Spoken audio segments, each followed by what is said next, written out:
मोहन नाम का व्यक्ति अपने 25 वर्ष के बेटे रवि के साथ ट्रेन पर चढ़ा। बेटे रवि ने अपने पिता से जिद करते हुए कहा कि उसे ट्रेन के विंडो सीट पर ही बैठना है। वह बच्चों की तरह जिद करने लगा।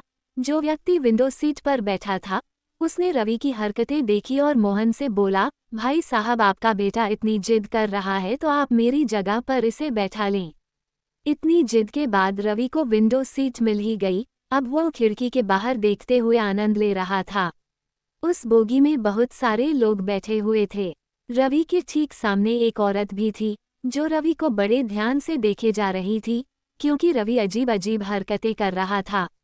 जैसे जब भी ट्रेन चलती तब रवि अपने पिता से जोर से चिल्लाते हुए कहता, पिताजी देखिए तो पेड़ कैसे चल रहे हैं, यहाँ तो बड़े बड़े बिल्डिंग भी चल रहे हैं।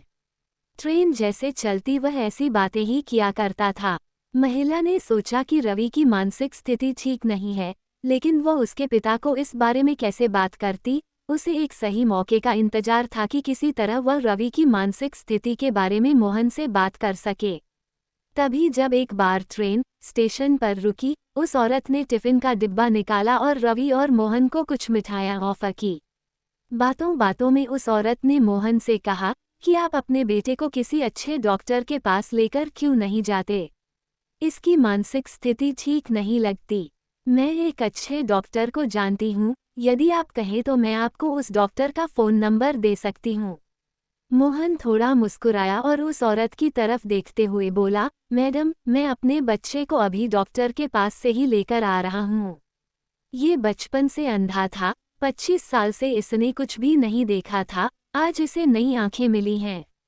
ये दुनिया इसके लिए एकदम नई है, इसलिए ये सब कुछ अपनी नज़रों के सामने नया पाकर अजीब अजीब बातें कर रहा है।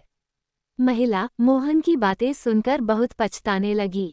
दोस्तों, कई बार हम बिना किसी के बारे में जाने कुछ भी जज करने लगते हैं, बिना कुछ जाने किसी के बारे में कुछ भी कमेंट कर देते हैं। इस कहानी से हमें एक बड़ी सीख मिलती है कि हमें कभी भी किसी को जज नहीं करना चाहिए।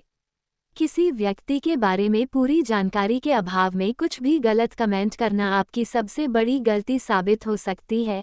हर आदमी के पीछे कोई न कोई कहानी होती है, इसलिए दूसरों को जज